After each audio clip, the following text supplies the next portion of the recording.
Karnataka music के teacher हैं, तो वो भी एक स्कूल में जाके 2 स्कूलों में जाके कर्नाटक म्यूज़िक सिखाती है। तो पहली बारी इन स्कूलों में म्यूज़िक जैसी एक्टिविटी हुई है जहाँ पे एक कॉयर, म्यूज़िक कॉयर इकट्ठा हुआ है।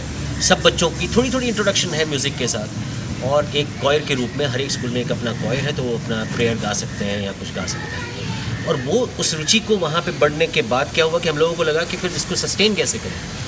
अगर 20 बच्चे इनको म्यूज़िक में रुचि हुई तो क्या इसको कोई एक वोकेशनल रास्ता दें, तो वो ये एक सेंटर है। तो यहाँ पे जो टीचर है वो इन बच्चों को जिनका खास इंटरेस्ट है या टैलेंट है, उनको इन सब विषयों में एक स्टेप आगे या नॉच ऊपर ले जाने की तरफ प्रयत्नशील है। और यहाँ पे कोर्स इस साल से हम इंस्टीट्यूशनलाइज करेंगे, यानी कि आप विशारद की गांधर्व की विशारद की जो वो है डिग्री है, वो आप यहाँ से भी ले सकते हैं। बच्चे यहाँ पे आके पढ़ेंगे, उनका एग्जामिनेशन यहाँ पे होगा। और इसी तरह से थिएटर में हम लोग सोच रहे हैं कि एक स्टेप ऊपर जाएं। पॉटरी में आप देख ही रहे हैं कि दे आर ऑलरेडी स्कल्प्टर्स।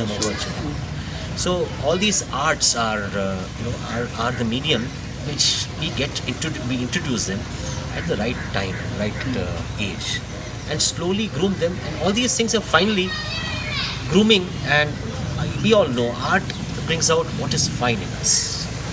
हम सब में एक फिनेस है, एक एबिलिटी है एक्सेलेंस को अचीव करने की। और अगर आप अपने बचपन में कोई ऐसी एक्टिविटी याद करें तो कहीं ना कहीं वो एक्टिविटी किसी न किसी आर्ट के साथ रिलेट कर रही है। चाहे वो एक स्केच ही हो जाए, चाहे कोई बुनाई हो जाए, चाहे कुछ हो जाए, मतलब किसी न किसी, या तो वो मीडियम एक 2D मीडियम होगा या सिंगल D मीडियम होगा या 3D मीडियम होगा, या एक अपने में से निकलती हुई चीज़ म्यूज़िक, थिएटर, डांस। तो कहीं ना कहीं अगर आप वहाँ पे ढूंढें तो आपको लगेगा कि बड़ा मज़ा आया था उस दिन, और वो दिन आपको याद होगा। It's also an empirically proven fact that once you are introduced to art and you find joy in it, you always come back to it. तो ये माना जाता है कि अगर आप किसी भी कम्युनिटी या सोसाइटी को उसके बेस्ट लेवल पे देखें, जैसे यूरोपियन, मैं अमेरिका की नहीं बात करूँगा, पर यूरोपियन कंट्रीज़ को अगर आप देखें तो उनकी लिविंग, उनकी हर चीज़ में एक अलग ही अंदाज़ है, और वो एक आर्ट से आया है। उन लोगों के लिए एस्थेटिक्स बहुत ज़रूरी है। वो बोलने की एस्थेटिक्स हो, चाहे परफॉर्मेंस की एस्थेटिक्स हो, या कुछ करने की, हाथ से कमाल करने की एस्थेटिक्स हो, पर एस्थेटिक्स बहुत इम्पोर्टेंट है। और अनफॉर्चुनेटली हमारी कम्युनिटीज़ में इसका कोई माने नहीं है। I was last time coating an example that my science teacher would strike my diagram of if at all it is beautiful. So you have games today, and you have the village today, and none of us can really see it. The best of our architects, engineers, and such senior people who are sitting on top of chairmen and all those people of our communities cannot see. Look at our cityscapes. आप अपने cityscapes को देखिए, क्या है, क्या बनाया है. And we feel bad when someone like Prince Charles has to say कि ये काम तो ज़रूर किसी इंडियन कारपेंटर का हो.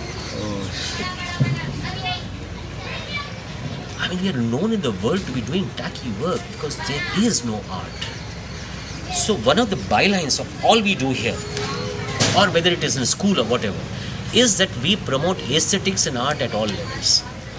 उसको एक कल्चर की तरह इम्बाइब करने की ज़रूरत है. ये तो पार्ट है ही है, होना ही चाहिए. और उसमें बच्चे को एक थोड़ी सी फ्रीनेस दी जाए कि भाई आप क्या एक्सप्लोर करोगे.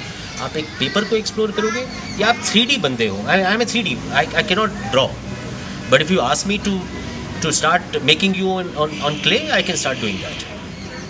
एंड एट ईज मैं गाय, तोते, ये वो वगैरह जो है वो सारे बना लेता हूँ, पर जब उनको ड्रॉ करने की बारी आती है तो ये मीडियम्स का फ़र्क है. और कुछ बच्चे वहाँ पे अच्छे होते हैं, कुछ बच्चे वहाँ पे अच्छे होते हैं. इसी तरह से ये भी देखा गया, कुछ बच्चे बोलने में, वाक में बड़े अच्छे होते हैं, कुछ अपने एक्सप्रेशंस में अच्छे होते हैं, कुछ अपनी मुद्राओं में अच्छे होते हैं. तो ये सारी चीज़ों को लेके हम इन स्कूलों में जाते हैं एक इंट्रोडक्टरी लेवल पे, और फिर उसको बढ़ावा देते हैं. तो जो बच्चे यहाँ पे आते हैं उनमें या उसका टैलेंट है इन सब आर्ट्स का, या और अब इनको हम वोकेशनलाइज करने की कोशिश करते हैं कि किस तरह से इन सब चीज़ों को हम वोकेशनलाइज करें. हमारा ये जो है ऑलरेडी वोकेशनलाइज्ड है. We have our own kiln. We are actually selling our product which is our pottery product. We are also selling our theatre at the rate of 100 rupees. And Sri Ram School is one of our clients who buy our tickets at the rate of 100 rupees, and our plays are quite very popular there. And the teachers, they say that these plays actually should go much wider, should be taken to more schools and things like that. So these are two products. अब ये बड़ा organic है. देखिए हमें इसे कुछ, मैं NGO world का हूँ नहीं, मैं तो कमर्शियल से भी कमर्शियल दुनिया का हूँ. Hotels, I mean you can imagine, जो किसी को नहीं छोड़ते and it comes to profit. So by training I come from there. But ये सारी चीज़ें ऑर्गेनिकली निकलती आई और फिर हमने सोचा चलो ये भी एक तरीका है, ये भी कर लेते हैं, ये भी कर लेते हैं. These are all social experiments. There is no, I wouldn't say that there is a very trained eye which has been guiding us to take this path or that path, and that we are being guided by any kind of a survey or indicators. When I say indicators, I mean very mechanical indicators or very statistical indicators. We are working more on. Of course, these indicators do come handy, and when they come handy is that later, when we look at these indicators, we say, hey, what we are doing is great. Why? Because 80% of the school-going population of our country go to government schools. आप जैसे और मेरे जैसे लोग 4 से 7% हैं. I think you know about this. Yes, sir. Do you know that?